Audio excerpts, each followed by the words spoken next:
ladies and gentlemen. Buenos dias. Me llamo Anil Mohammed. My name is Anil Mohammed from the Citizens Campaign. And I would like to welcome each and every one of you here today to this conference on empowering Perth Amboy parents, students, and the community.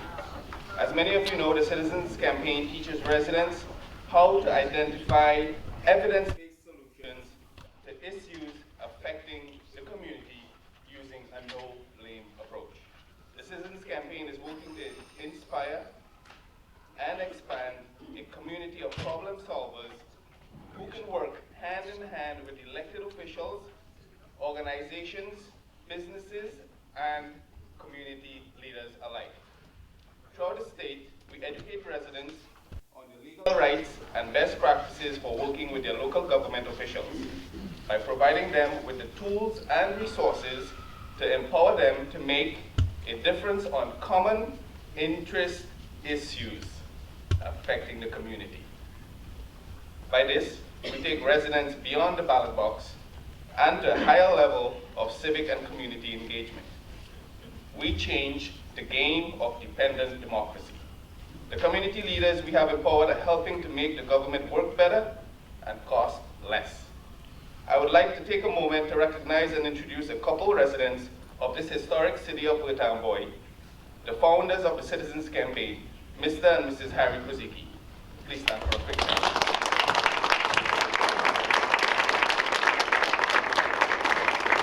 Joining us on stage, Harry Kozicki is the chairman of the Citizens Campaign. Harry is a 15-year resident of Perth Amboy and works with me as the lead facilitator of our Impact Perth Amboy initiative. Even with the fancy title of chairman and founder, Harry is a full-time volunteer with the Citizens Campaign. He is directly active in strategy, organizing, teaching, legal coordination, and fundraising.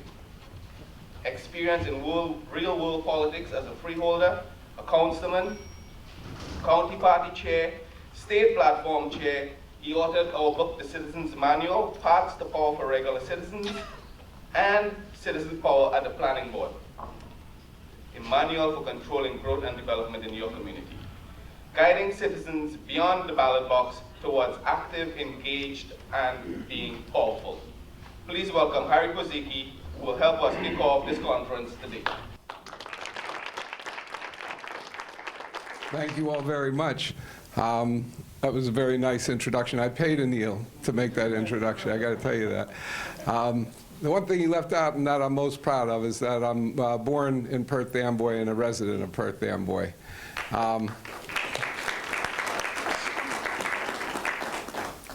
This is a wonderful community. You all know that. I don't have to tell it to you, but it's just, it's a pleasure to be working together with you in this manner. I want to start by thanking the members of the school board for being here today. They don't have enough meetings, you know. They just wanted to get another one in on a Saturday morning. Would the members of the Perth Amboy School Board please stand? Be recognized. It's an honor to have you here, and it shows the spirit of community that Perth Amboy has.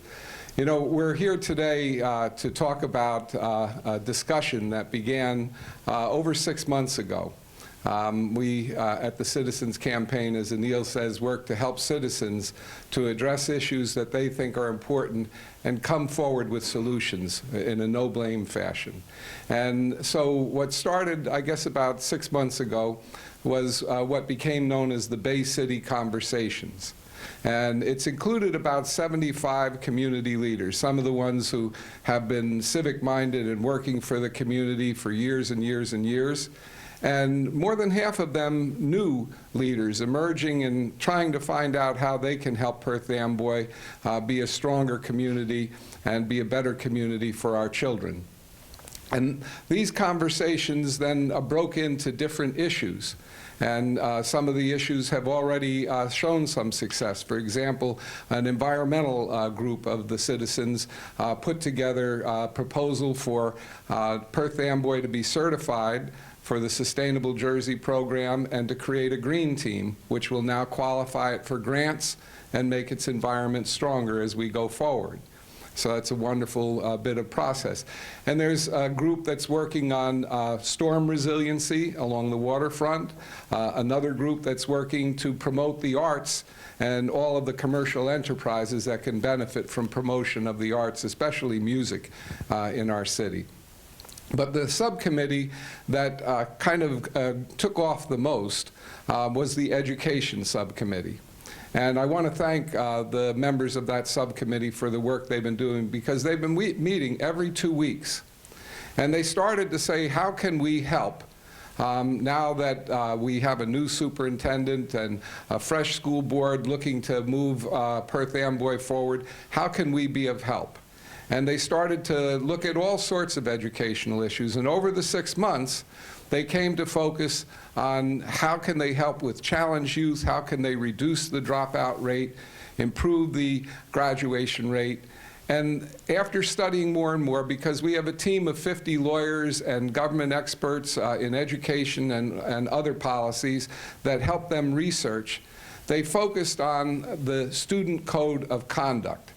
Now, you'll hear more about that from our panelists, but it's basically the standards of behavior for our children in this community. And they realized that they didn't know a lot and had to study more.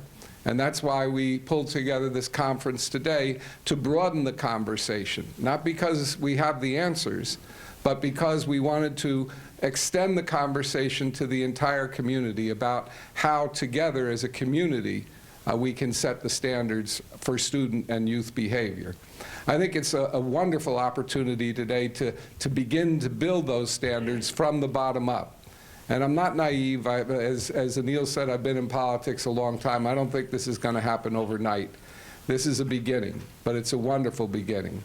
And the time is perfect for it because we have citizens who are willing to work on an ongoing basis and keep doing the research to find out what are the best practices. And we have you, the community, who's willing to help reach out to the rest of the residents of Perth Amboy so we can come together as a community and set the standards of behavior for our children. That's really the way to get back to how it used to be, when a child just walked down the block and every single house knew who that child was, and that child knew that their behavior was going to be reported to their parents. And if we can come back to that, Perth Amboy can be a role model for the rest of the state. The time is also perfect because under the prior superintendent, the Student Code of Conduct was left without renewal for 4 years.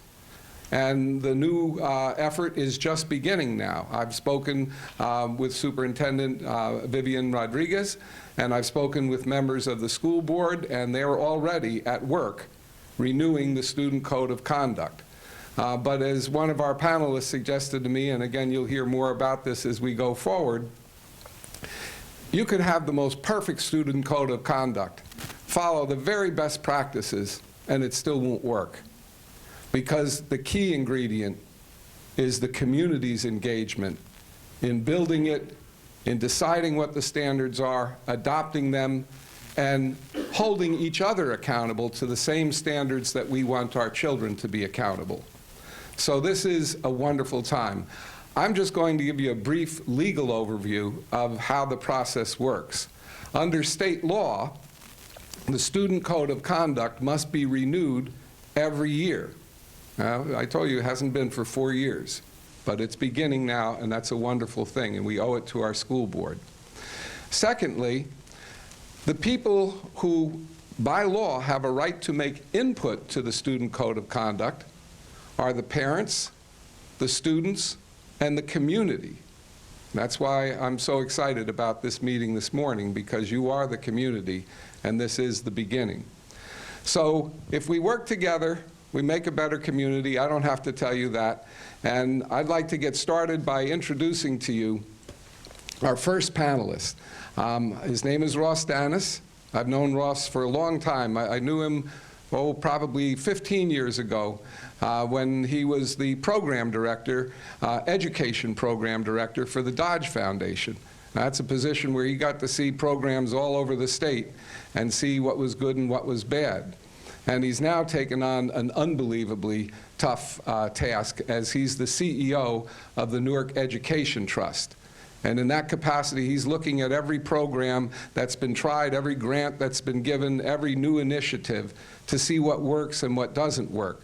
So he can share with us his views. He'll be the first to tell you he's not sure he has all the answers, but this will help us continue and expand the conversation that began 6 months ago in the Bay City conversation. So please welcome Ross Danis. Good morning. Thank you, Harry. Think the world of this man. And it's amazing on a Saturday morning that all of you are here. So congratulations. It shows a real commitment to your communities. And it's really an honor to be here. So, you know, in a little while, April 15th, as a matter of fact, some of us, or by that time, some of us are going to have to file something. What are we going to file? Our taxes, right. So I'm not sure if you know this, but the United States has the highest rate of compliance to tax law and the lowest rate of audits of any industrialized country in the world. Greece is last on that list. So you could argue that there's no written code of conduct that anyone signs, but yet it is a law that people, you know, adhere to, and they adhere to it widely in the United States. How many of you have heard the expression, you know, Marines don't leave anyone behind? Right? That's a code of conduct, but you won't find that written anywhere. That's an informal code of conduct. There are informal codes of misconduct, sometimes widely associated with organized crime, where, you know, we don't rat on anybody, we agree to certain things, none of it's written down. Excuse me again. So the one thing I want to point out about codes of conduct is that every industry has them. Blackjack dealers have codes of conduct, waitresses, accountants, dry cleaners, city planners, lawyers, school districts. So it's a common set of agreements that we all sort of agree to adhere to. That are sometimes formal and, in many cases, informal. How many of you have ever been in a delicatessen or a grocery store and have taken a number? Right? So there's no sign that says take a number, but we somehow have agreed that I'm number 42 and you're number 43, and when they call number 42, I'm going to step up and order my salami. And if somebody goes out of order, you know, they get the evil eye, or somebody tells them to step back. But you could argue that most of civilization is based upon the law of the unenforceable.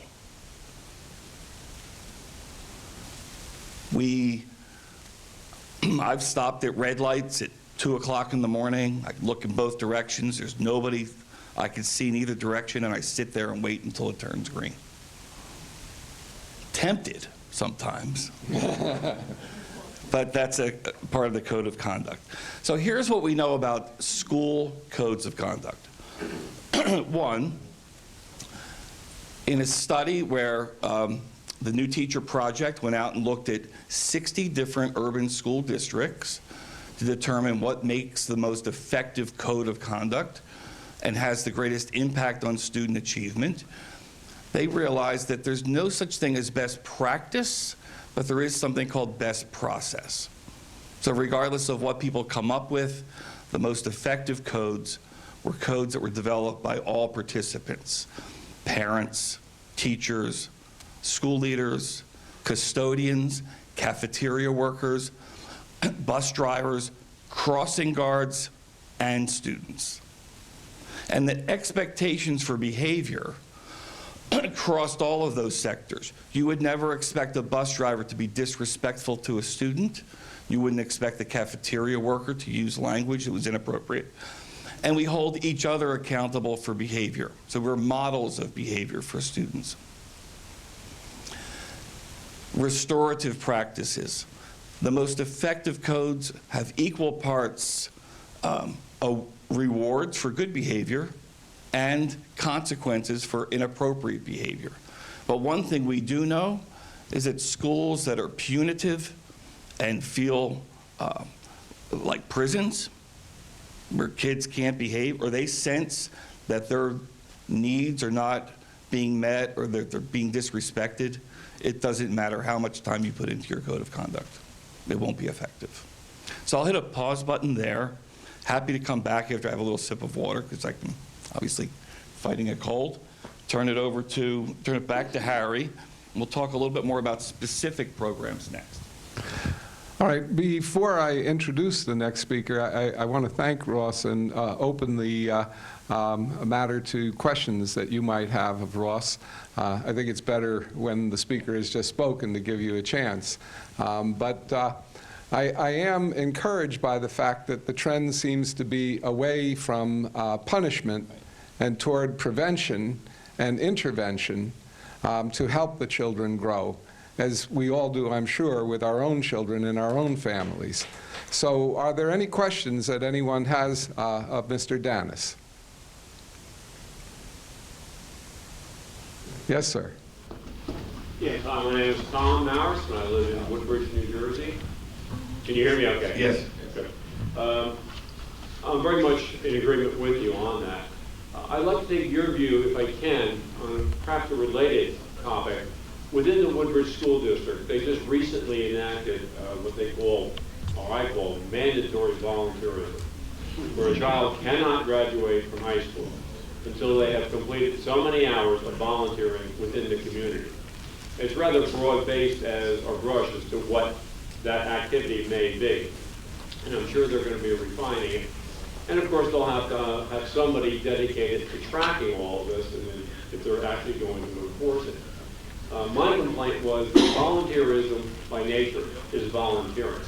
And I certainly think that any child or any member of the community that wants to give up their time and themselves to volunteer for any worthy cause should get the proper accolades for doing so, however that may turn out. But to force a child into it, to me, is defeating the whole idea of community spirit and volunteerism.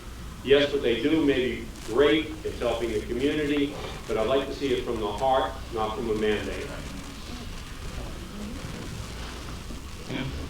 You're here. Totally agree. Absolutely. I'm going to say something that might be problematic here. I don't know the answer. And I think that this is the whole idea that Ross brought forward, that the answer has to be decided by the community. One could argue, I'm Gemini, so I can always argue both sides of the case, all right? So you could argue, hey, we used to have the military service draft. It was mandatory, and we all participated to help this country of ours. And some people still believe, as I do, that that was a good thing that everyone had to participate. On the other hand, your point's well taken.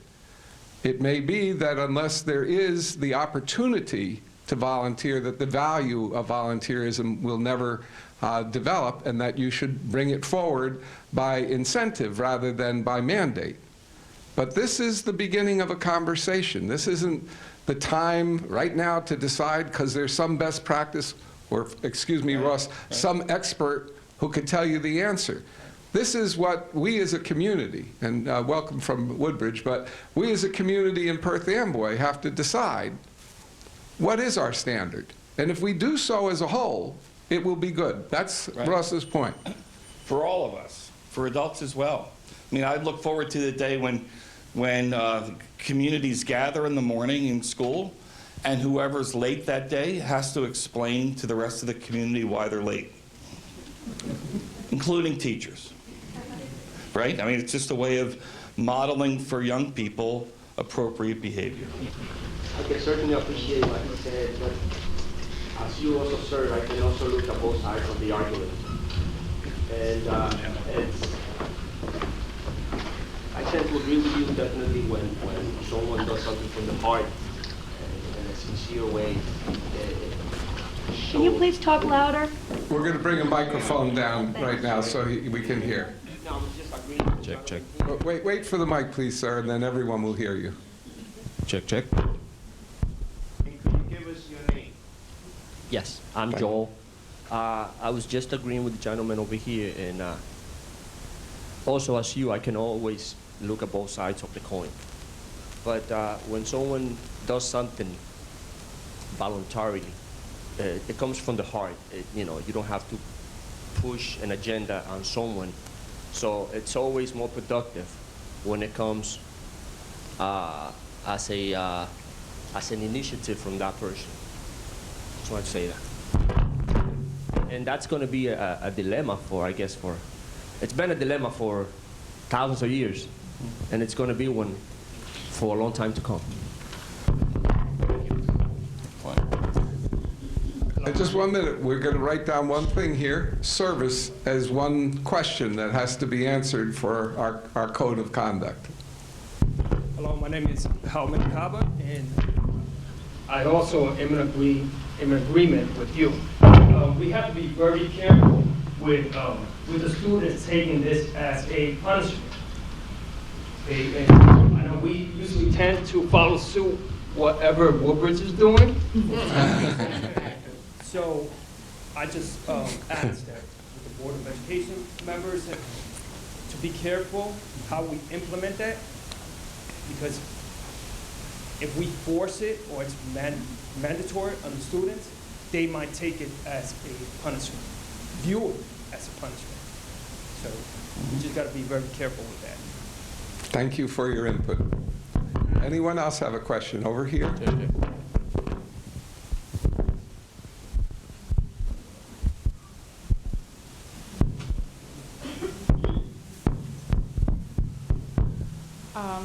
I think that we're getting lost in the terminology. I understand the idea behind the volunteerism end of it, but I think it's viewed more as a community service.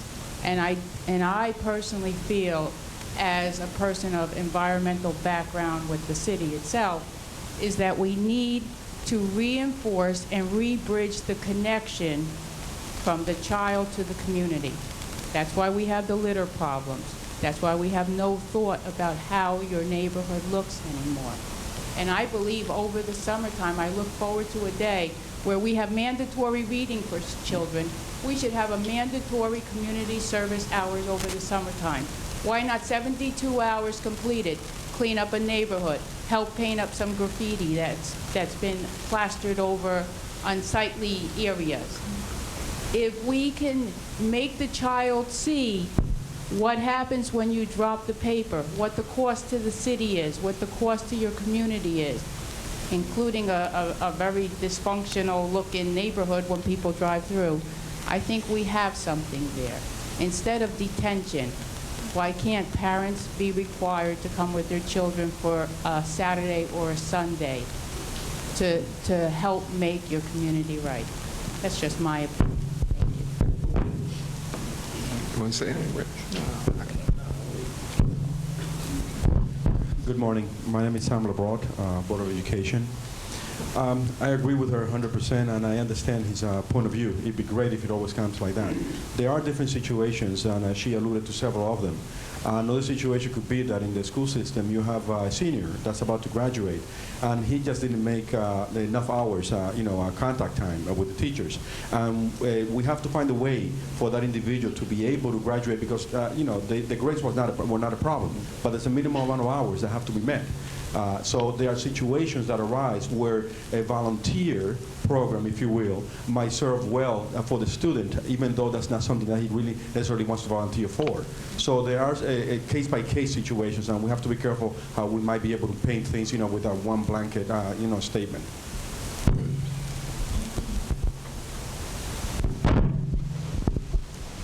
Good morning. My name is Sharon Huberman. I hope you can hear me. I just want to focus more on what you were discussing, which is code of conduct. And I had the opportunity to speak to a student, and I understand the importance to have a process to implement code of conduct. But there is a fine line between implementation and execution, whereby, and I'll give you the example, you reform code of conduct, but then the enforcement policy, it's almost like going from looking at black to now looking at white, okay? And we're dealing with like students who are at a tender age. And for example, there's a dress code. Each student has a dress code to adhere to. When I went to school, that dress code, the moment that we were in homeroom, those issues were addressed in homeroom.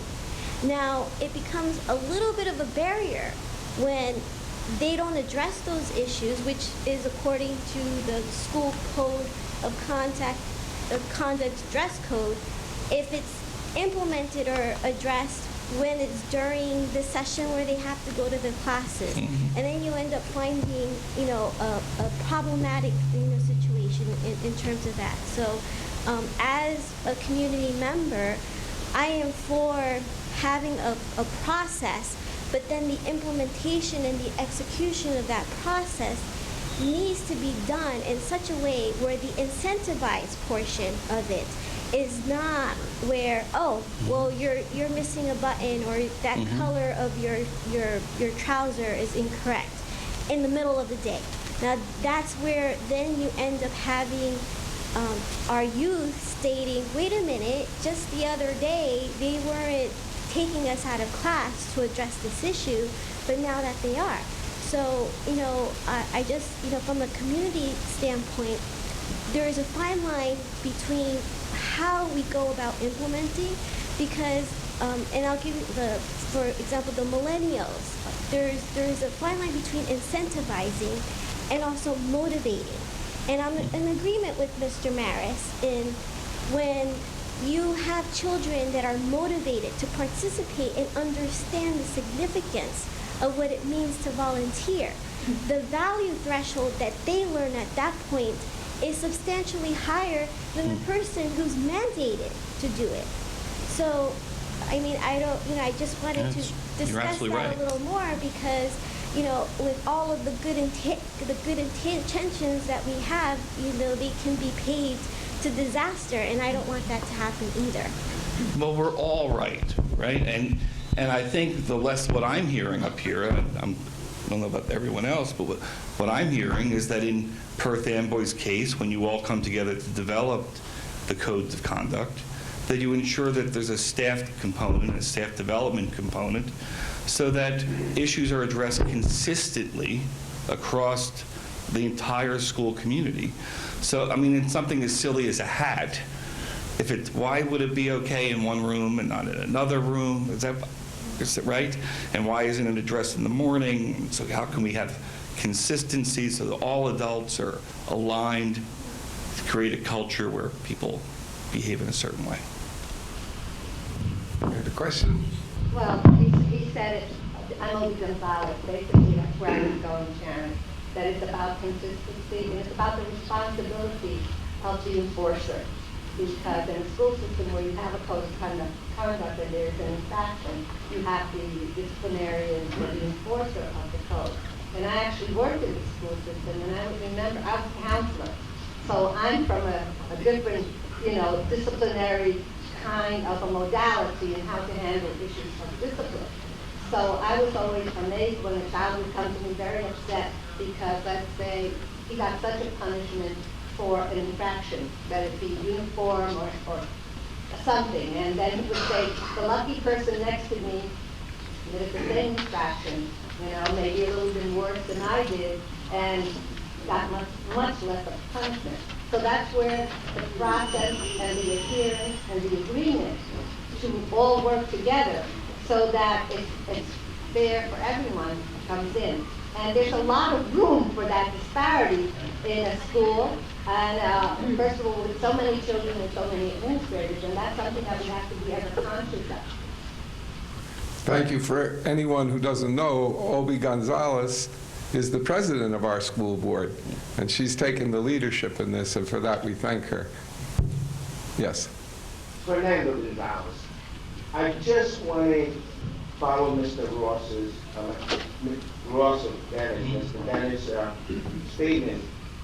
What I find very complex is when I look around the room and look at the makeup of those who participate in this kind of activity, that really we got to be conscious that it becomes reflective of what actually the community population consists of.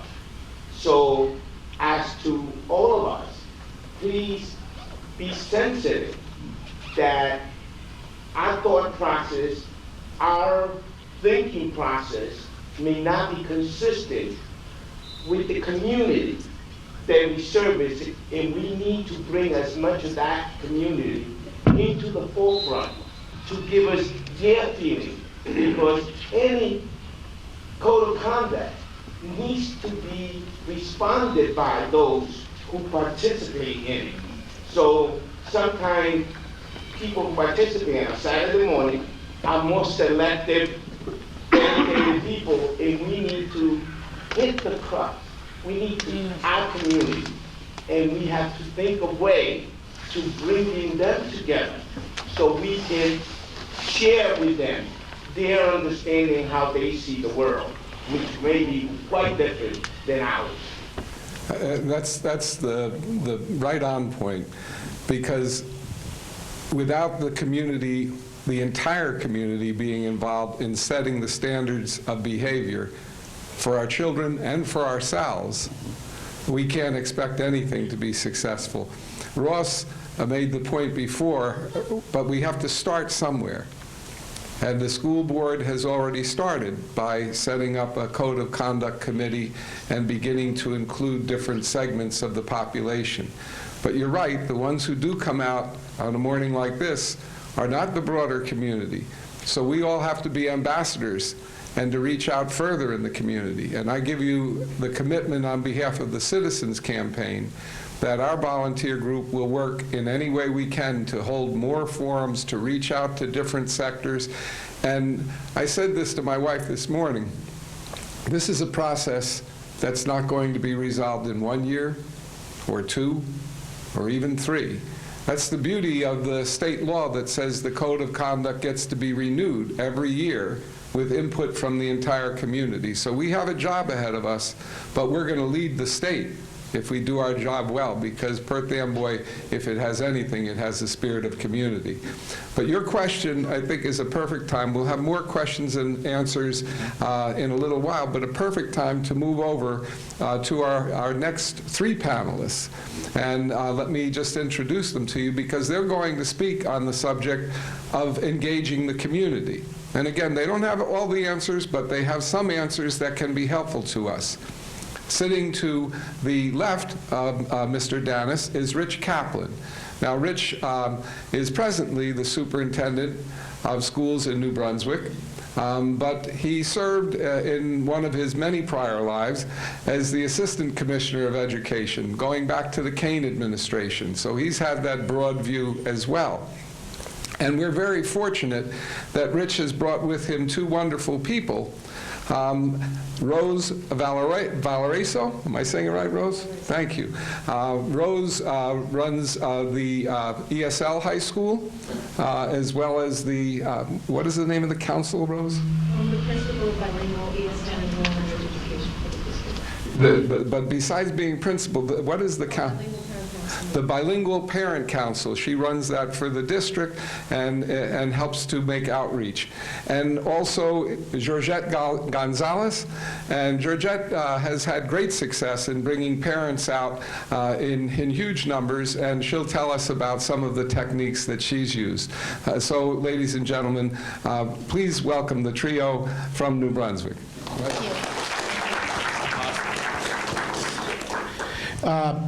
Little secret here. In 1973, I taught special education at the Shull School in Perth Amboy. Secret 2, my father and grandfather were shopkeepers on Smith Street. Those of you around long enough may remember Nat's Hats on Madison and Smith, and King's Men's Shop at 199 Smith Street. If any of you were customers, I thank you. I went to college with that money.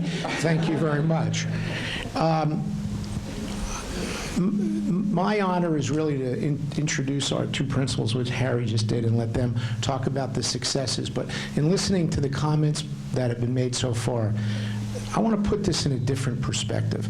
The first question, I think the student conduct that you're going to go through that process is going to raise more questions than just the student conduct. You're going to get to the issue of what is education all about? What is the mission of education? And who are the kids' first teachers? And I submit to you, that is their parents. And so you can't educate one without the other. And part of what has to happen for success is there has to be a true coming together of the true community that comes to school, parents and students. Now, school is an experiential base. You know, it's the world of experiences. So to answer the gentleman's question, we have a community service program, okay? It is voluntary, but it's more in line with what this lady from the environmental group talked about. It's about a variety of opportunities in New Brunswick, whether it be at the hospital or through, we have cleanup days coming up in April, where we do exactly what you're saying. And kids get involved early on because it's part of learning. You got to remember, schools were set up in America to provide people from all places, all cultures, all languages, an opportunity to come together to learn and to service their communities, to give back.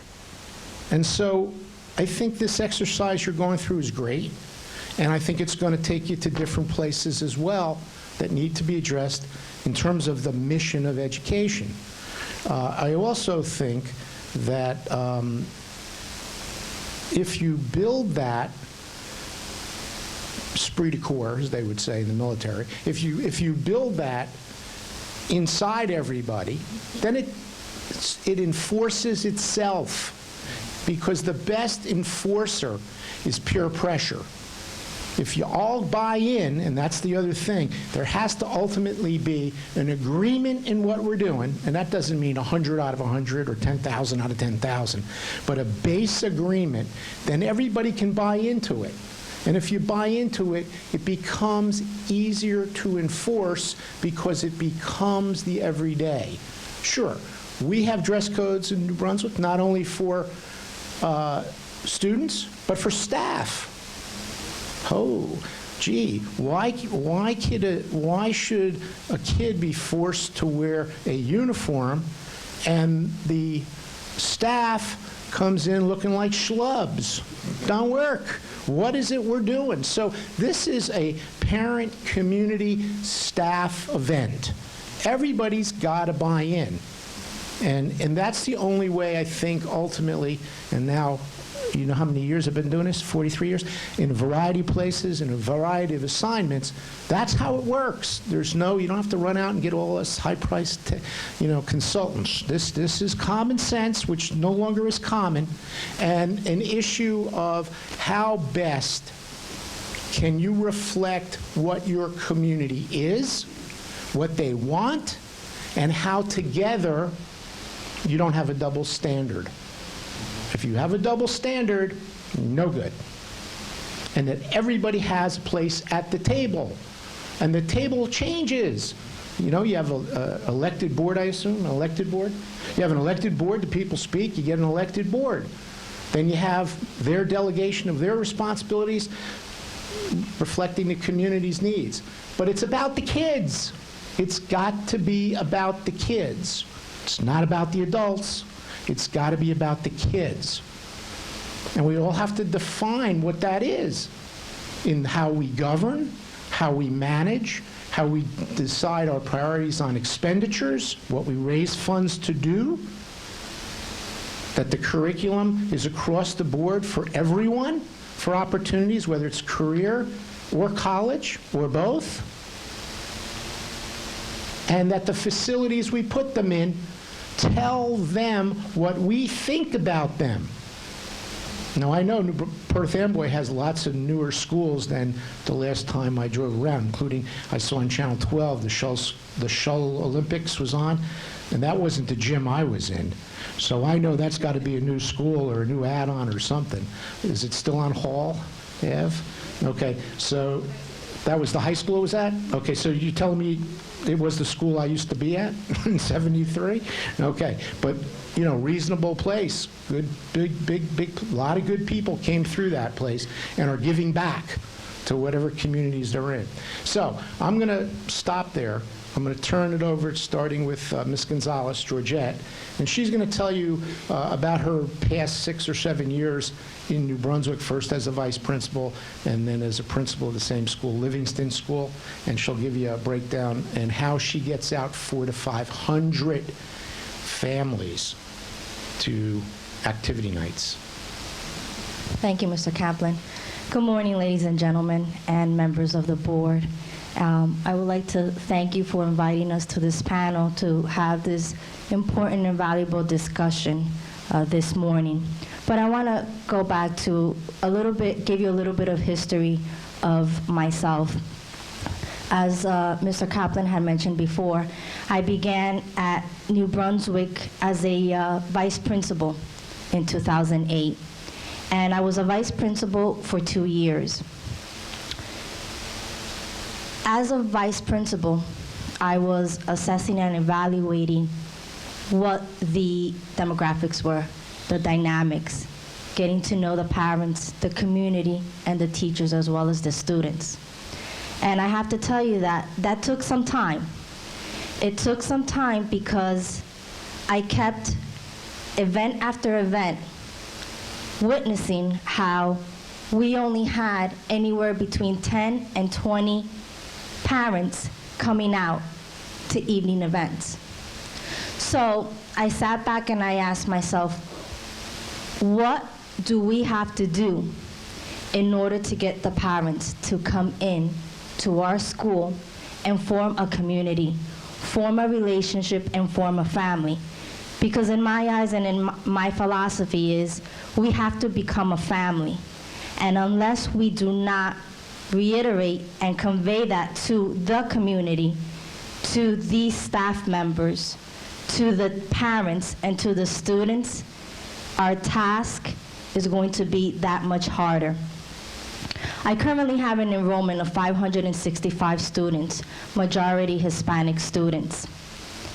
And when I became principal in September 2010, I had to create a committee that was going to help administration become stronger and bring in the community and the parents together with the students.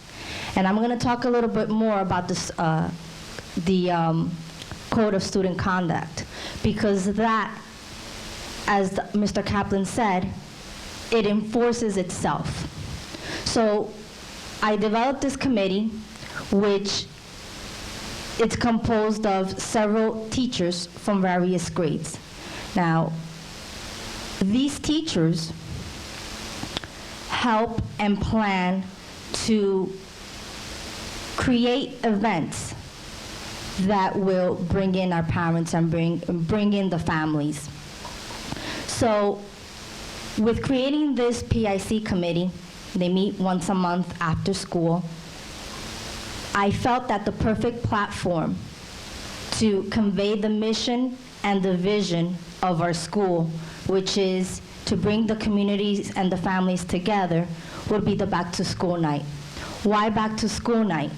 Because people are, and the community is excited. They're excited because a new year is about to begin, an invigorating school year. So at this event, which is our back to school night, which we hold it probably the third week of September, I have a discussion with the parents, with the staff, with the students, and with the community. And what do we talk about? We talk about the Code of Conduct, which is expectations and procedures. As Mr. Kaplan has said before, you have expectations, and as Dr. Danis said before, there's a way to behave and there's a way to act. And sometimes it just comes naturally and innate. And I think that with time, our students are aware of what is expected from them. So during this back to school meeting that we have with the parents, I talk to the parents about upcoming events. And I give them a brief synopsis of what is it that they're going to expect this coming year. And I begin with October. Fall is trickling in, coming in, and we have a pumpkin patch. Now for you, and we'll explain what a pumpkin patch is, for you it's like, okay, what's a pumpkin patch? The kids just come out and pick up pumpkins? Instead of sending the kids out to a farm, I bring the farm to the school. I set up outside our building. I buy pumpkins. Before, we used to get real pumpkins, but I think in 2011 we had a drought, so we had to move into foam pumpkins. But regardless, kids are so appreciative for the littlest things. So we decorate the front of our school, and we invite the parents to join the art teacher and our students to decorate these pumpkins during the day. Now, we have both afternoon events and evening events. This way, we have many parents that work in the morning and many parents that work at night. So we want to cater to all different schedules that our community faces. We have family fun nights.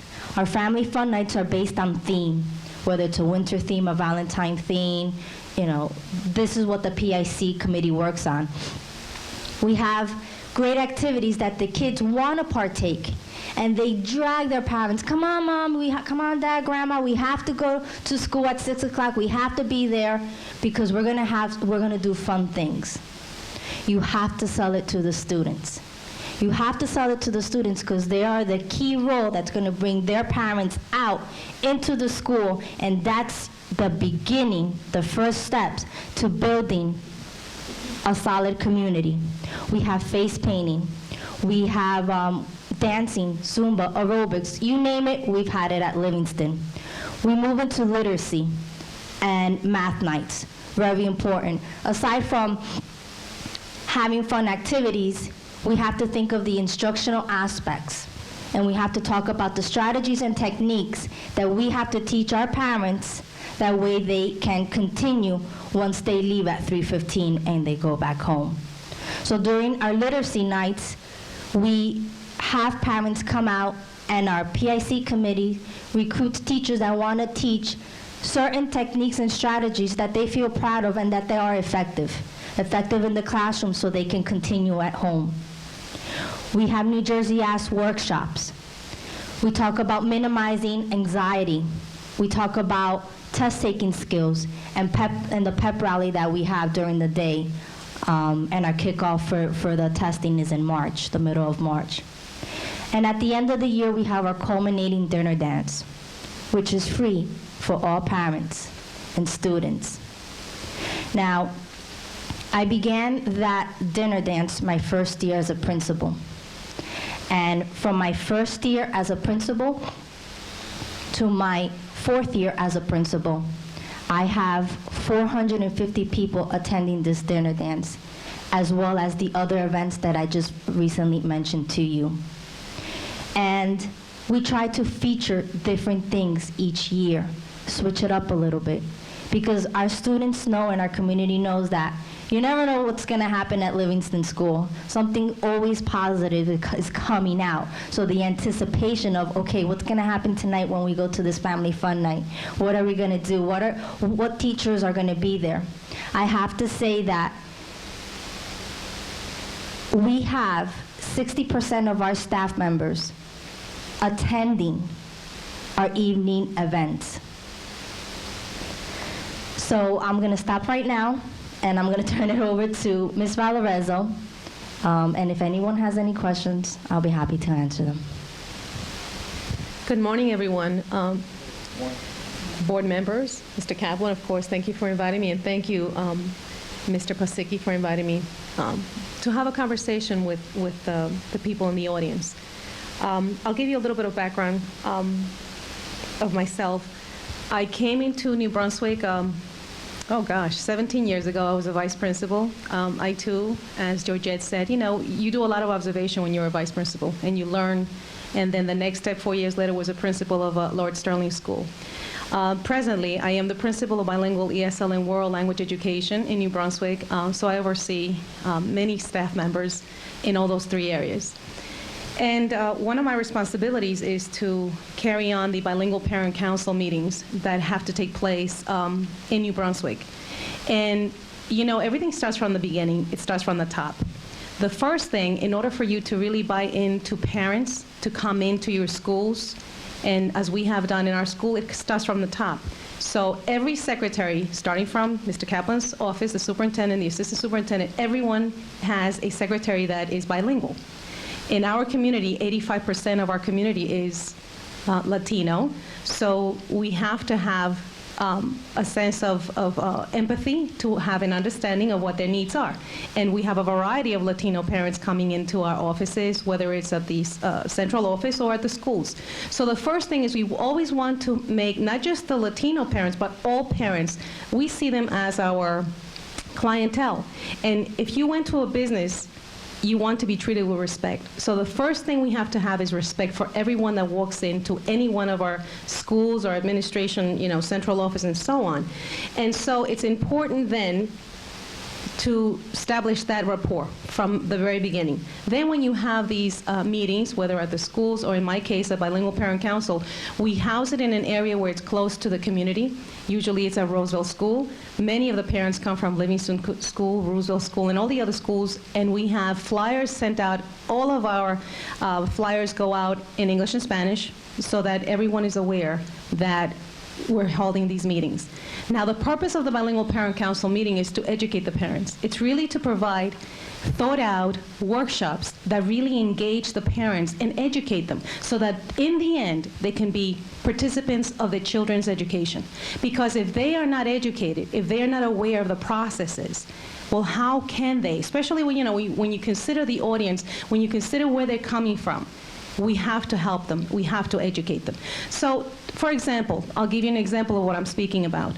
We have parent conferences, right? Every school has parent conferences. Well, we role model parent conferences in our workshop. And we actually have parents play the role as if they were coming, let's say I was the teacher, what would be some of the questions that you would ask? Because you want to give parents, number one, knowledge. Number two, that's empowerment.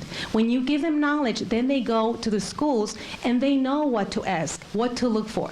We also teach them and provide workshops in terms of protocol, and that has to do with conduct. That has to do with, what is expected of the parent, what are the responsibilities of the students, what are the responsibilities of the teachers, what are the responsibilities of administration. And we tell them, if you have a concern, there is a set of rules and protocol that you have to follow. And therefore, I'm very happy to tell you that, as well as Georgette, our staff from the bilingual office, as well as we send invitations to bilingual ESL world language teachers to come in and join us. We also have a very nice turnout of parents coming in. And one of the things that Georgette forgot to say is, and we do this, you have to have incentives. So not only do we have, we raffle gifts for people, we're able to feed them, we have refreshments.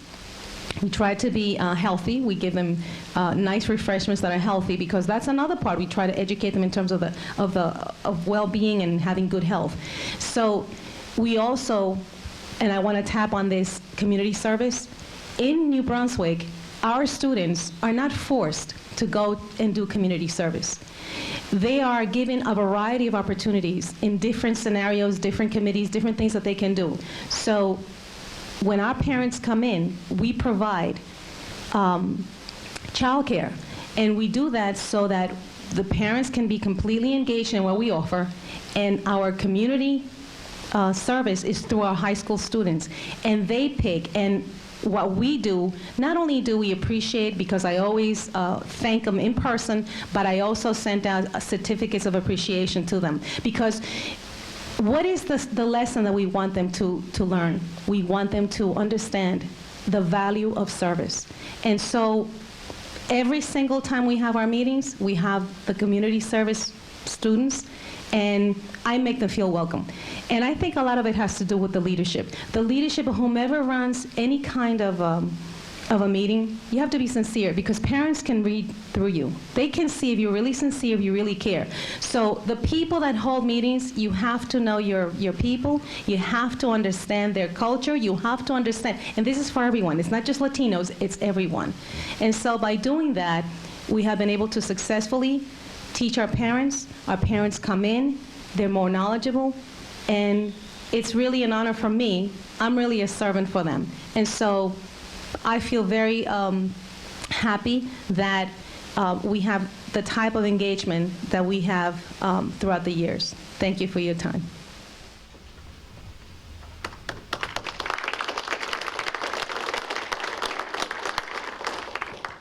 I want to thank the three of you.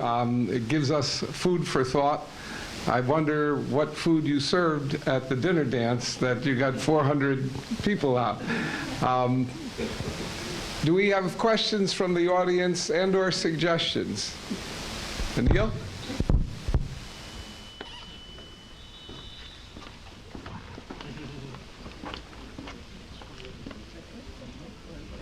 My name is Dr. Robles. I'm the Principal Director of the Education Center.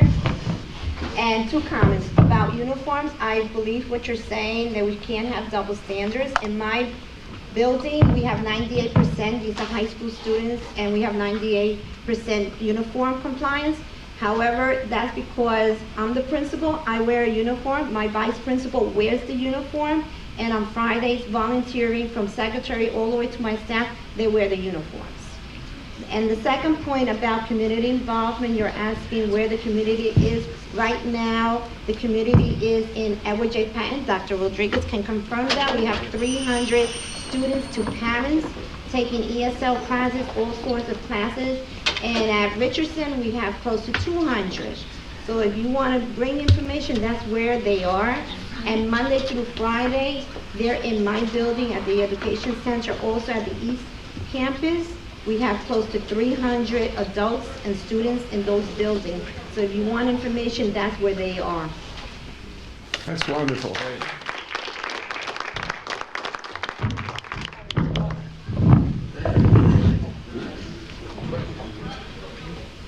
Thank you, Dr. Robles. I actually attended a few months back one of your events, and there is a high engagement of parents there. I was actually quite surprised, because a lot of times you have, we hear, oh, our parents aren't engaged, but she does get a very, very, very good turnout. One of the things I wanted to ask was, when you have these forums and these community nights, besides just having them there, sometimes I see in our own, and we have some success. When I was at the Richardson School recently, we had bingo night and they had movie night. There were a lot of people there. But when you engage parents, I mean, do you have a forum, say like this, where, yeah, we're gonna have fun in a minute or afterwards, but let's talk about the school. What do you want to see, in the administration of the school, as far as curriculum, what kind of job are we doing? Do you engage them in that way, where you can have like a forum like that and ask parents, to ask questions and just make statements? Yes, absolutely.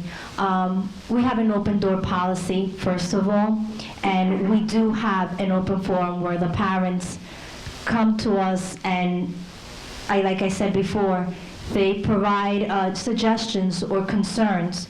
So the answer to your question is yes, we do. Thankfully, I can say that when I have these meetings, and again, it's not just all fun activities and games. Like I mentioned before, we have workshops to teach the parents educate them about the state test that's coming up in May.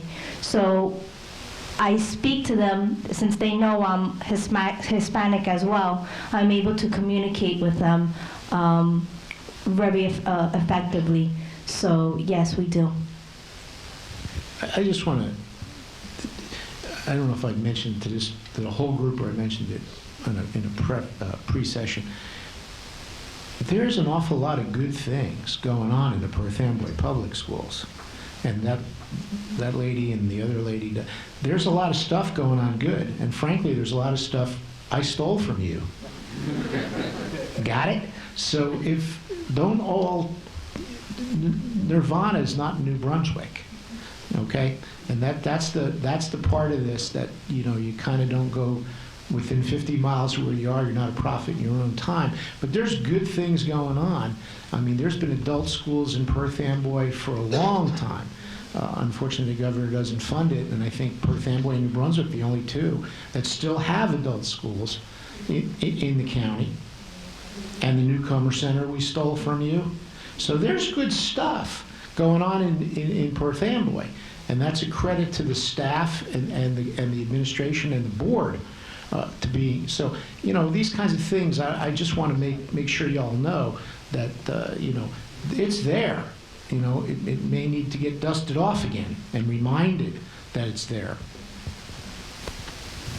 I wanted to answer to your question before also. All of the workshops that the Bilingual Parent Council presents, they're all interactive. The parents have to be involved. It's not a lecture. So they really come out with something that is deeply rooted now. It's cemented. Can I just add something to that real quick? I'm Bill Ortiz, Board of Education. I think what's very important as well, and this is one of the reasons why I got involved on the school board, because my kids go to school here, is that I have this perception that I've seen where, people who are involved with the schools sometimes can be a little, I know what's best. You know what I mean? You know what I'm talking about? Like and I'm not talking about specifically teachers, but I mean, I've seen a little bit of that, where this kind of, one of the other reasons I got involved was because I felt like there was a low expectation coming from the Board of Education at the board level. So I can't emphasize enough that when parents get involved, we shouldn't talk down to them. We shouldn't intimidate them. We shouldn't, we should be open. We should allow them in, listen to their ideas, and talk to them. Because I think that they have a lot to say and we should be listening. So, that's all I want to say. Another question back here. I don't need a mic. I got a really big mouth. I'm a 4th grade teacher at E.J. Patton School and a member of the community. My name is Mary Howell. That's my dad up there. I'm not going to hide it this time since, I got married, I lost the Pozicki. I try to live undercover, but I'll be honest with you this time. But it was really interesting, Ms. Gonzalez, when you were speaking, and I'm sorry, I forgot your last name and I can't say it. Thank you. Not a little stuff. As bad as my dad with the last names. But it's interesting because as you were speaking about the kinds of activities, I felt like you were talking about our school. This is my principal, Dr. Dulce Rodriguez of the E.J. Patton School. As we discussed all the different things, we do all of them, maybe not the dinner dance, but we might have to copy that one. We have it for our students instead. We got the 4th grade luncheon and dance. But I think that we've been talking a lot about parent involvement, which is obviously the crux of any kind of student conduct, because if we don't have an agreement on what kind of values we want everyone to live by in our community, and especially in our schools if we want to get educated, that's going to be the most important thing, is getting parents and community members and teachers and administrators, and especially the kids, to agree on what their standards of conduct should be. I know as a teacher, I expect very, very high standards from my students on how they behave in class. And if they don't, the first thing I do is pick up the phone. And I don't call Dr. Rodriguez. I call their parents immediately. I have emergency cards. I worked for my first 7 years in Camden. I didn't have a phone in my room.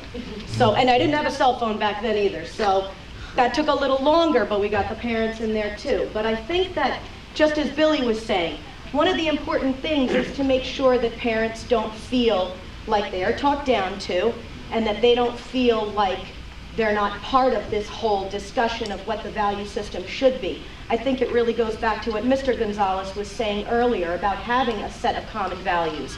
Because from my experience and from my knowledge about education, public education is really kind of set up on this assumption that everybody shares the same set of values. That everybody says, please, thank you, and hold the door for somebody, and this and that, and everyone's going to conduct themselves exactly the same. But like, I think it was Mr. Danis who may have said it earlier, I'm not sure, talking about how there are value systems among all different types of organizations, including organized crime and all of that. I had a student once whose father was a gang member. That kid lived by a whole different set of values. He did not accept the values of the way students should conduct themselves in the classroom. He had a different set, but that was law in his world. So I think one of the important things we need to focus on in a discussion like this is, what are those common values going to be?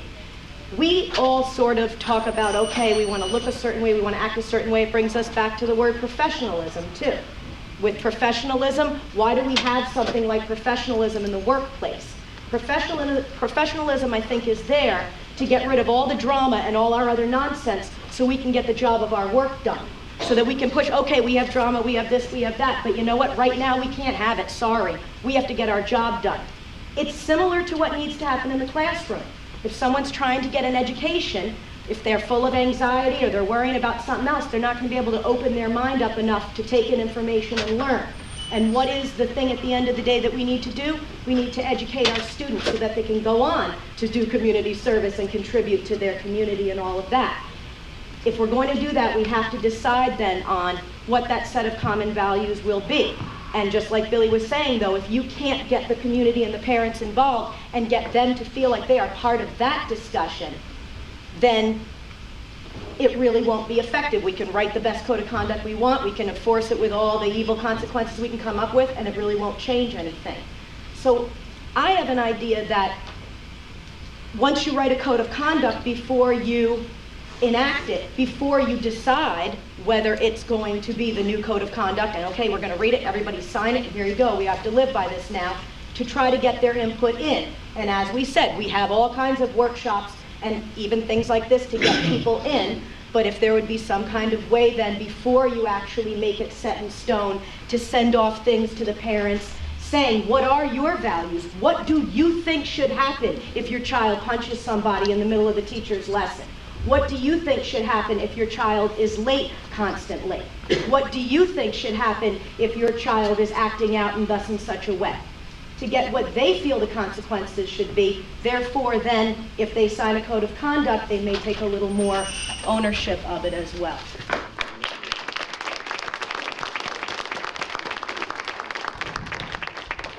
I thought that was a wonderful statement. I may be prejudiced, but I think you're right, Mayor. That's what this is all about. We have some other questions and comments here, Neil? From W2. My name is Tony Bishop. I am a teacher in the Perth Amboy district as well as a mom of children at the charter school. I did want to say that Perth Amboy is great. We have wonderful programs available for the parents, and I taught at the middle school level for the past 15 years. This is my first year doing elementary, and I see the differences that are there between the upper elementary and the lower elementary.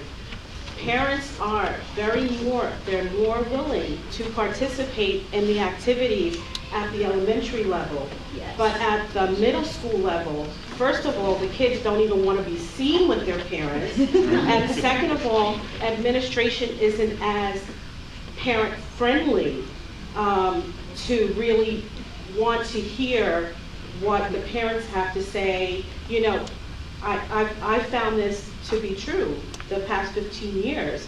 Even though there are programs that are there, we, you know, at the middle school, they have the dinner dance, they have, you know, different activities.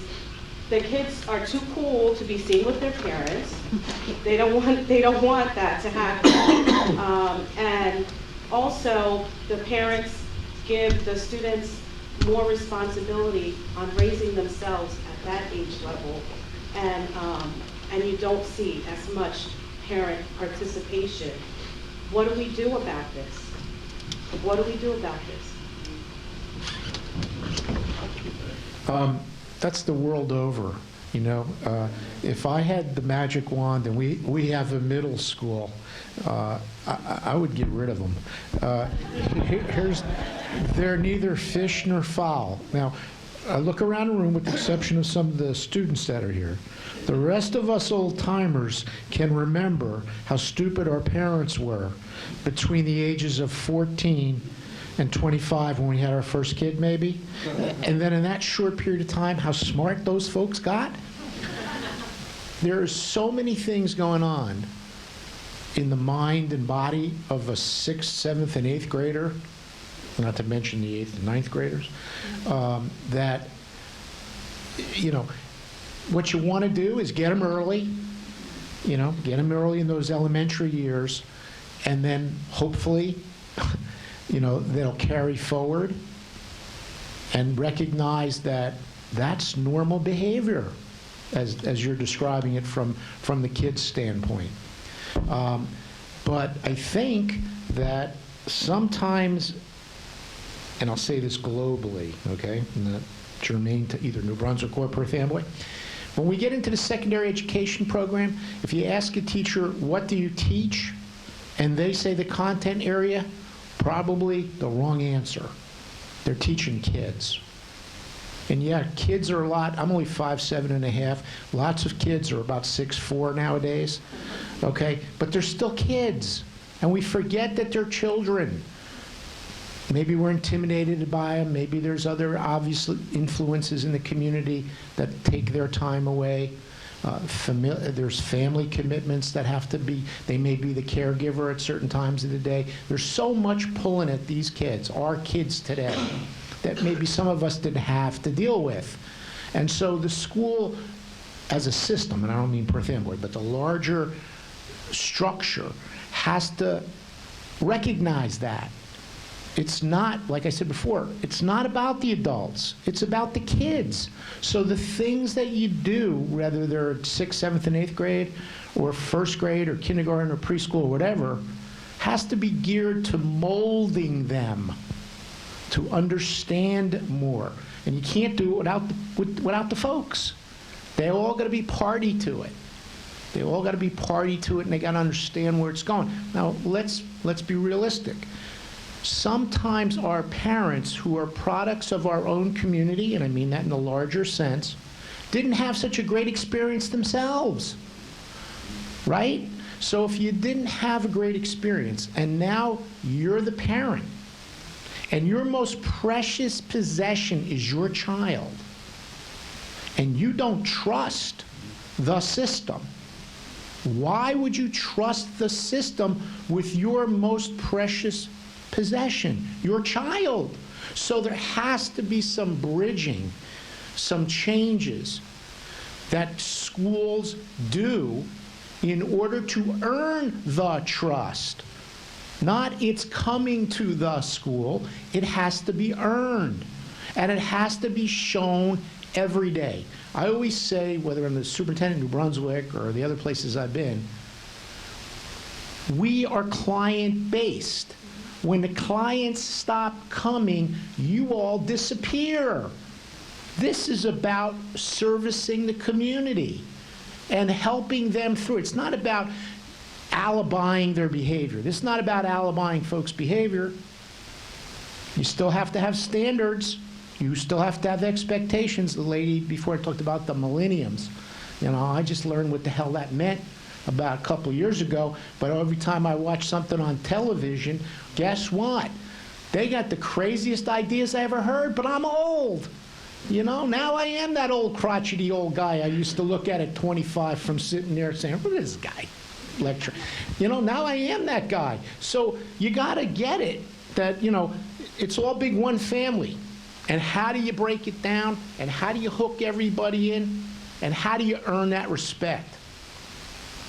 And we're not going to solve, you know, we're not going to save everybody, but we better be saving a majority.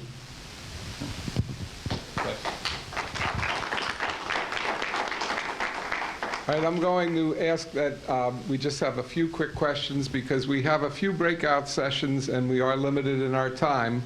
I just want to comment for 1 second here on the passion that you just experienced and the passion that we've heard in the audience here. Our children are in good hands. This is going to get better and better. Next question, please.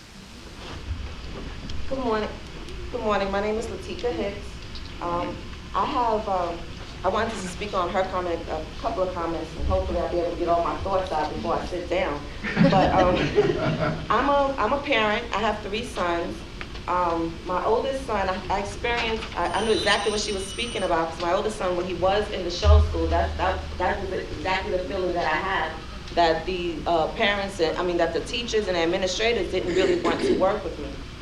So my thoughts and comments are twofold. One is that I'm a parent of 3 sons, and when I thought about my experience, my son was in the show school, and he went on to the vocational school. I thought about my 2 youngest sons and whether or not I should bring them into Perth Amboy schools because of the experience that I had. I wanted to make sure that my sons are receiving the best education and that the administration and that the teachers are working with me.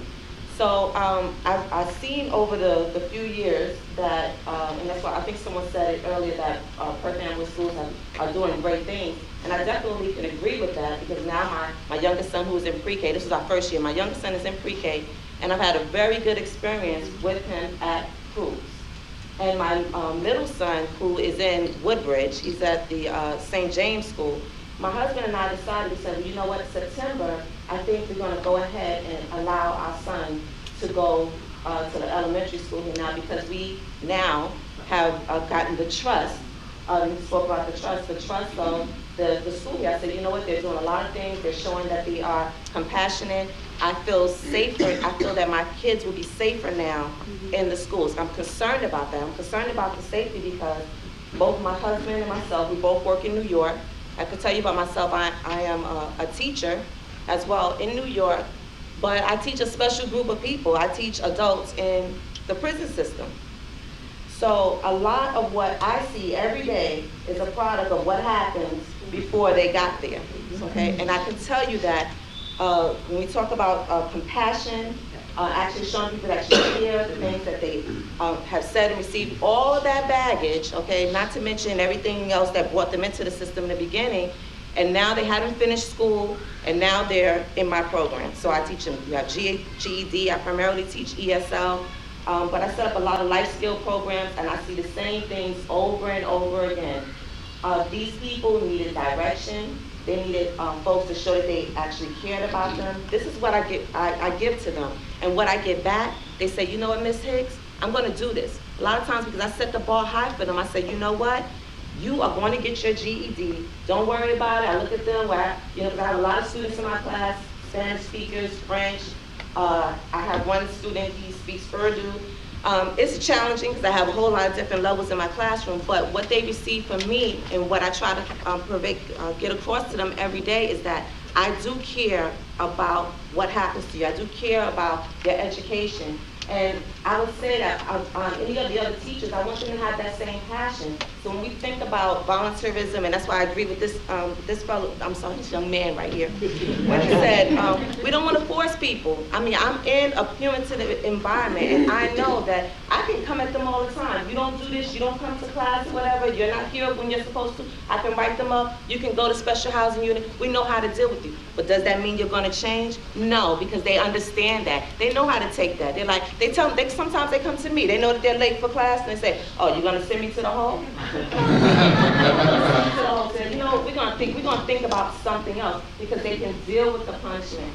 I have to be creative. How can I get these people to buy in? How can I get them to be on my team? How can I get them to want to come? And then what happens in my classroom? The other students start encouraging, and I don't have to do it anymore. They start managing each other, okay? And then, so as far as the volunteering, I think that it should always be, we should have an incentive to want them to actually volunteer, to be a part of the community. And I think it's a combination of things. You know, we want to have those incentives.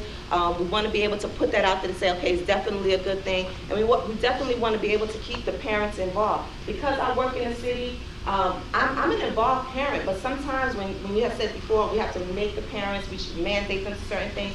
that's difficult because I want to be there. I don't want to be this bad parent, but it's like, oh my God, they're saying if I don't do this at this time, at this day, then they're going to kick my kid out. It's like, I really don't want that amount of punishment. It's like, if you want me to be involved, please ask me, just like in anything, ask me, what can I do to help with this project? This is what we want to give for. Ask the parents, how can you contribute? Some people have the time. They can come during the day. Some people may not be able to be there, but I'll send something to show you that you have my support, So I would say to keep the communication open, be flexible, have the open lines of communication. A lot of times I can't be there, but I tell my parents, and that was one of the problems I had at the show school. I said, I don't understand the problem with my son. You have my phone number, you have my email address. You call me, you tell me, I will be here. Don't just do this to me, because it's not like I'm absent. I'm not absent. I will be here, but I need to be able to communicate with you. Sometimes I can't call. I'm in a prison. I don't have my phone with me all day, but I do have an email address. I will get back to you. Know that you can get in touch with me. And I would say we have the assumption for all parents that they are willing to do as opposed to they're not, then we might, be better off. I think right now, because it's 25 to 12 and our deadline is 12 o'clock, all right, I'm going to tell you we're going to have 2 breakout sessions. One on community engagement and community leadership, how to bring more people into this process, which will be in the room where we had our coffee and other things. And we're going to stay here to answer more questions for those who still have questions. And if there are any people who have had trouble understanding us because it's all been in English, we'll provide answers in Spanish as well. If we can, anyone who wants to go to the community leader breakout session, please do right now. And I'm going to say one thing before you all leave. It's clear that everyone here cares. And someone said at the beginning, well, you're the ones who already care, so what good is this? Well, the only good will come of this is if we're all ambassadors and we reach out and bring the rest of the community in. The Board of Education will be doing this on an ongoing basis, and the Citizens Campaign can help as well, having events. I want to ask you if I'm missing any of the initial groups. We have the parents, the students, the teachers, the administrators, the security guards, the janitorial workers, the food service personnel, the school bus drivers and crossing guards, the juvenile officers of the police department, the youth organization leaders and church youth ministries, and the broader community, including business leaders, who will help provide the kind of dinners and events that will bring parents into this. And I think a couple of people, including my daughter, I always got to give credit where credit is due, have said it. We need to be able to pose the question to the parents, not give them the answer. Let them fill in what they think the appropriate response should be. We won't always agree, but at least we're going to find out what is the expectation, and we can have a community-wide discussion about that. One last thing, Anil, what is the date for the next subcommittee meeting? April 24th. And anyone who is interested in joining the subcommittee in working on student code of conduct and, more importantly, outreach to the community for their engagement and input, Anil, just give your name to Anil and he'll make sure you're invited and given all of the information. One missing organization, Harry. I didn't have a question for you, but I had one quick comment. Oh, wait. I just wanted to thank the panel for the outstanding job they did. And the commentary that came from the gallery here is very insightful. These are educators, they know, and this shows the hope that we have for our school systems and our future. And I just wanted to say thank you. You're here. I just want to say for one of the organizations, Stand up. I don't even know if this is good. Just one of the organizations that should be listed on there as well is the community service organizations, like nonprofit organizations, where they can offer that and give that back to. So the kids that, I personally, when I grew up in Perth Amboy, I didn't know there was that option. And I personally started my own nonprofit to give back to the community, but also to have that opportunity for the students of Perth Amboy to have somewhere to give back. I don't think a lot of kids even know if they wanted to give back, where they would go or what they would do for that. So I think like the Boys and Girls Club, the JRF, like all those other organizations should be included in these conversations as well, so they could open up the door to say, yeah, we're here. I made a note of it, and I thank you for the input. There's another question over here. Go ahead, speak. It's amazing to me, really. There's a lot of people here, and it seems that, to me, we're in agreement. Everyone got spoke in agreement that there's a problem. And the way I see things is that things are not really difficult. They're very simple. We usually tend to make it difficult, or society has its way of making things seem more difficult than they really are. There's a lot of disinterest from students. As far as going to school, I don't like that. Yeah. I see it on my son. He's a great student, but he don't like it that much. And I think it's one of the basics. I think Mr. Kaplan said it's one of the basics. And answering why. When you ask a student, why do you go to school? Well, you got a good job. And that's not really the case. You go to school to understand nature, first of all, to understand your environment. That's one. Secondly, you go to school to understand community, society, so you can better live within that society and within nature. If we can make that clear to our students, I say our students first, everyone's our students. But if we can make that clear to them, and they're able to understand, as I see that everyone understands here, then we wouldn't have to create programs when we force them to go through, because they understand what they're there for. They understand the reason. It all goes back to understanding the main point. That's all. And I want to thank you that. Inspiring, sir.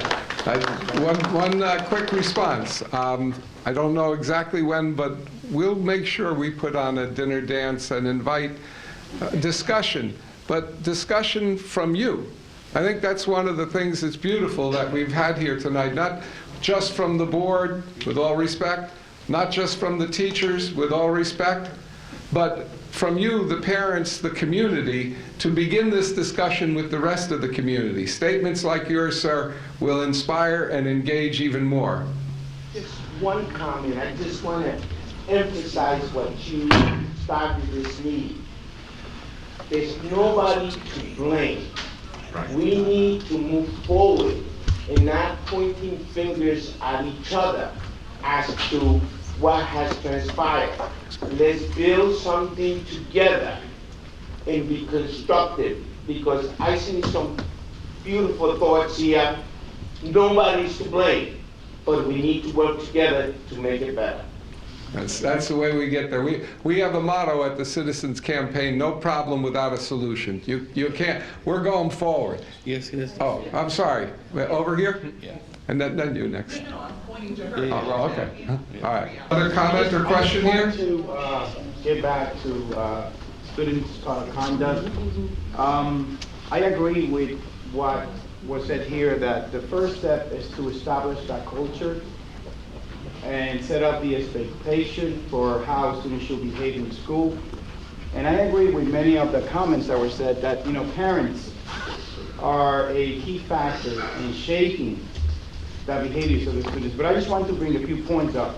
When we think about developing a code of conduct for our school district, and number one is, I think that we, as a community, need to understand behavior if we want to establish certain expectations of how students should behave.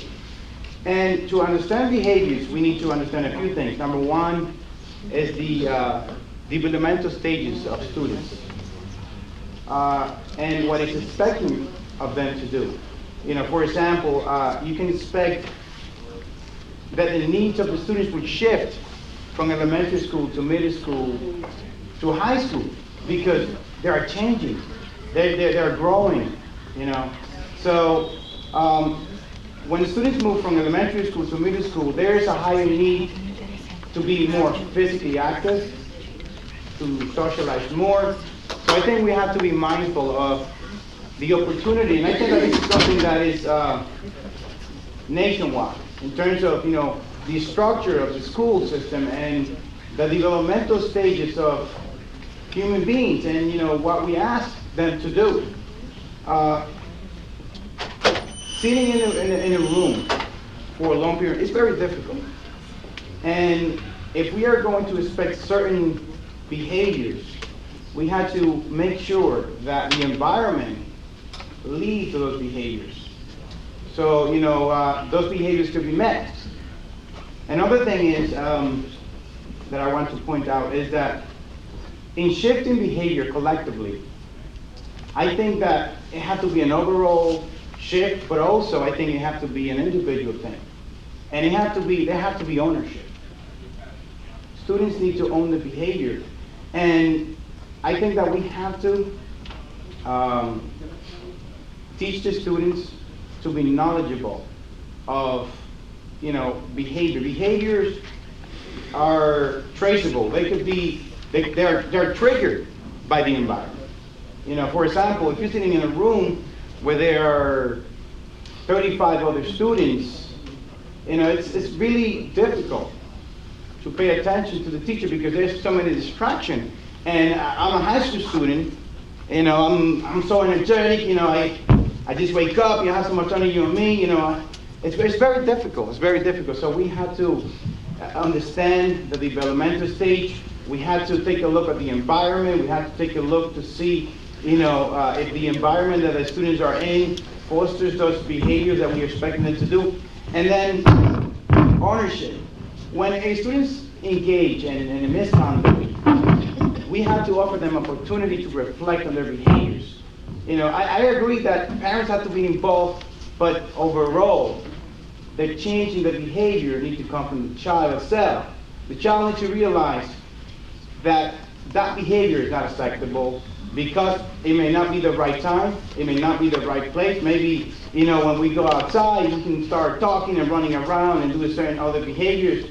But I think that it's about knowledge. And as educators, administrators, we have to pass on that knowledge to those students and have them reflect and have them make the connection. You know, this is something that I should not do, not because my parents are telling me that this is not what I should do, not because my teacher is telling me what I have to do, but because I understand that this is not the acceptable behavior for that place and time. Thank you, sir. Being mindful of the behavior is a very important point. We have time for only one more question. I'm sorry because of the limits, but yes, you've been waiting for I wanted to follow up on what Ms. Gonzalez and Larissa said. I really appreciate you sharing your success story regarding your schools in terms of engagement. My question really pertains, since you've had that increase in engagement, what has been the impact in terms of student performance, student achievement, graduation rate, you know, dropout? Because from the level of Perth Amboy, if you're going to engage the parents and listen to the parents and have a code of conduct or a policy procedure, you want to also be able to measure the success of that implementation. So that's one of my questions. And I'm going back to the citizens campaign. I understand that you want to always dedicate yourself to a positive message which encourages people to come up with solutions. But at the same time, as citizens, we cannot negate the responsibilities that are afforded to our elected officials, which Mr. Iglesias kind of mentioned, which is accountability. So we're all elected officials are accountable to the citizens who elected them, the taxpayers, etc. But, you know, I would love a system to be implemented that's also going to show success in graduation rates, in student achievement, and in the knowledge that each student here, just because they live in Perth Amboy, that doesn't mean that they will not succeed in life. I will answer each of us part of your question. First here, Georgette. Thank you for your question. And the impact has been favorable. The students, they are performing better on the state test. They are performing better each marking period. Since the students see that we are collaborating with the parents, we become a close family.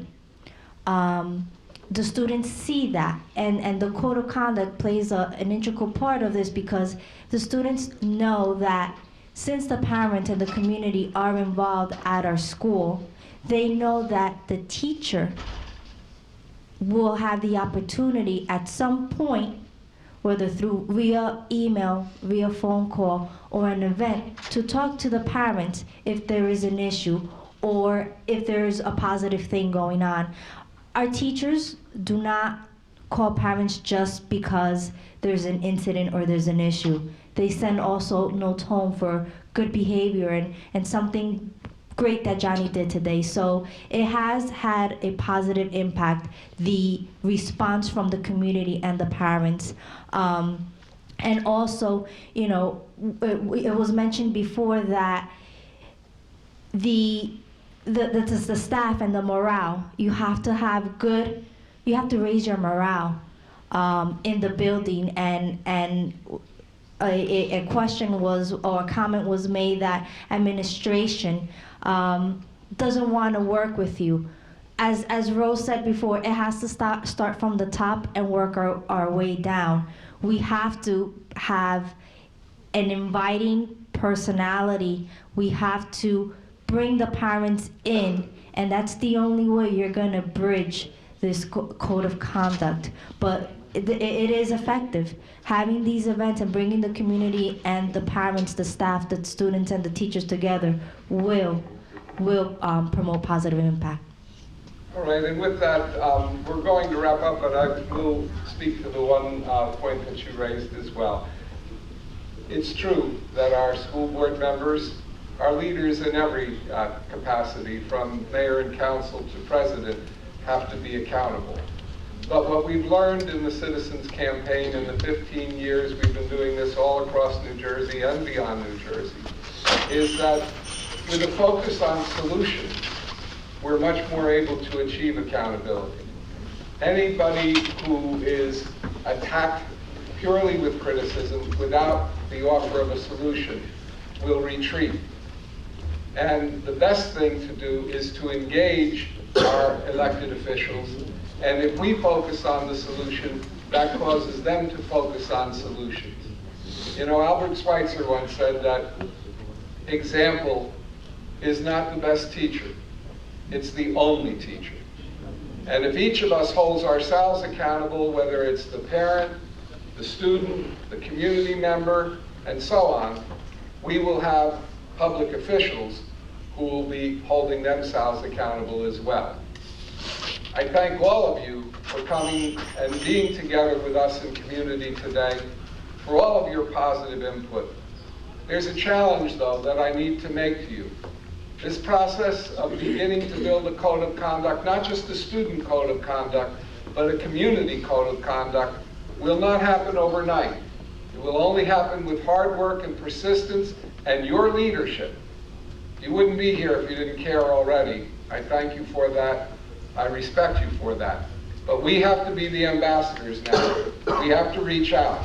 If everyone here thinks of at least one or two others that they know, especially those who have contact with students, makes a name, sends it in to us, we'll make sure that they're invited, and we'll grow these sessions, and we'll order some food and have some music as well, and enjoy ourselves, but learn and come together as community and set the standards for our own accountability as well as that of our students. I thank you so much. I want to thank our panelists for their patience.